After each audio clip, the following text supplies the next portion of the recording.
Ustadz, emang benar keturunan Nabi masih ada? Kan keturunan Nabi itu terputus. Karena setiap anak itu bernisbatkan kepada ayahnya, bukan kepada ibunya. Sedangkan anak-anak Nabi Muhammad itu yang laki-laki telah meninggal dunia, tinggal yang perempuan seperti Sayyidatul Fatimah, Sayyidati Ummi Kulsum, Sayyidati Ruqayyah. Lalu bagaimana bisa dikatakan keturunan Nabi dia tidak terputus? Bukan hanya sekarang kalimat itu datang. Bukan hanya sekarang kalimat itu diungkapkan. Dulu zaman Nabi Muhammad SAW ada seseorang yang bernama As bin Wa'il, dan juga ada seseorang yang bernama Walid bin Mughirah. Kalau kita tidak percaya, buka tafsir tentang ayat Inna syani'aka huwal abtar. Jadi zaman dahulu itu ketika Nabi Muhammad mempunyai anak tiga, Abdullah, Qasim, dan Ibrahim, semuanya meninggal dunia, maka Nabi Muhammad dibuli habis-habisan. Nabi Muhammad diledek habis-habisan. Inna Muhammad abtar, sesungguhnya Muhammad itu terputus keturunannya, nggak punya penerus daripada perjuangannya. Nabi diam, Nabi tidak menjawab. Sebab setiap jawaban Nabi tergantung wahyu yang Allah berikan. Ternyata apa? Allah menurunkan satu ayat, Inna syani'aka huwal abtar. Ya Muhammad, sabar. Sesungguhnya orang-orang yang membenci engkau, merekalah orang-orang yang terputus. Jadi di dalam ayat tersebut ada kalimat syani'aka. Kalimat syani'aka ini dari kata syana'an. Makna syana'an ini kebencian. Kebencian yang ditaruh bukan pada tempatnya, yang berasal dari iri, dengki. Di zaman dahulu itu sudah ada. Makanya abtar ini kebencian yang tidak menasar, kebencian yang tidak ditempatkan pada tempatnya, kebencian yang lahir dari sifat iri dan dengki terhadap seseorang. Nah, mereka iri kepada Nabi, mereka dengki kepada Nabi, sehingga mengatakan keturunan Nabi terputus. Barulah Nabi Muhammad SAW mengatakan di dalam satu hadisnya yang diriwayatkan oleh Sayyidina Umar bin Al-Khattab. Hadis ini diriwayatkan oleh Imam Tabrani. An Umar bin Al-Khattab radhiyallahu ta'ala anhu, sami'tu Rasulullah sallallahu alaihi wasallam yaqul, kullu bani unsa fa inna asabatahum li abihim ma khala walada Fatimah fa inna ana asabatahum wa ana abuhum.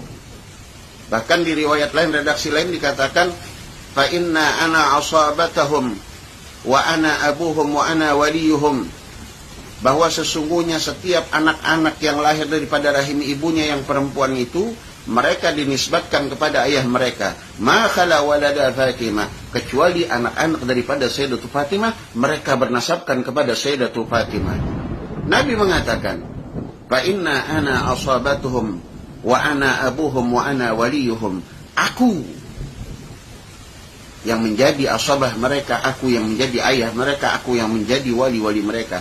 Ini saya dengar dari kecil, dari guru saya Sayyidul Walid Al-Habib Al-Barkah Bahrul Fahamah, Sayyidul Walid Al-Habib Abdurrahman bin Ahmad bin Abdul Qadir As-Segaf. Jadi gak bisa saya diracuni dan kami-kami diracuni dengan kebencian kepada habaib.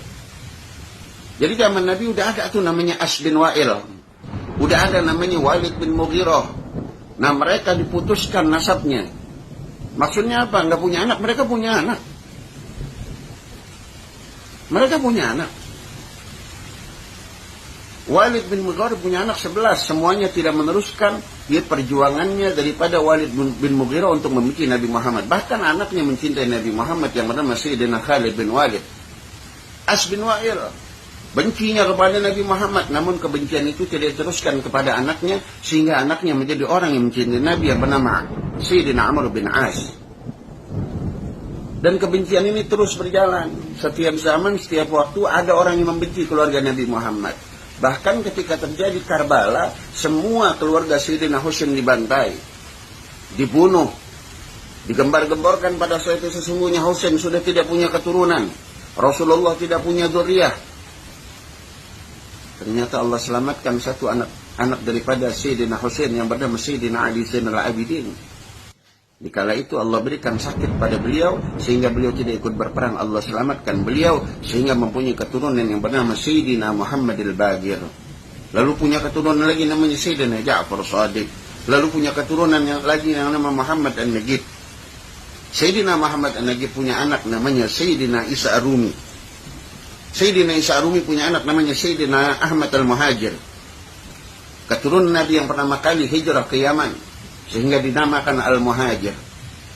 Lalu Sayyidina Ahmad Al-Muhajir punya keturunan, di antaranya Sayyidina Ubaidillah bin Ahmad bin Isa Al-Muhajir, dan sampai kepada Habib yang kita kenal pada saat ini. Jadi kalau bicara kebencian kepada Habib dari zaman dulu sudah ada. Kebencian kepada zuriyah Nabi sudah dari dulu sudah ada. Jadi jangan mau kita adu domba, diprovokasi untuk membenci keluarga Nabi Muhammad. Ini zaman-zaman fitnah. Hati-hati. Kiai, ulama, habaib sedang diadu domba, sedang diprovokasi. Sebab kenapa? Tameng agama, tameng Islam, kekuatan Islam ada di habaib, kiai, dan asatidz, serta umat-umat yang mencintai para habaib. Mereka ingin menghancurkan, memecah belah. Jadi hati-hati. Ketika kalian ingin selamat, cintailah zuriyah Nabi Muhammad.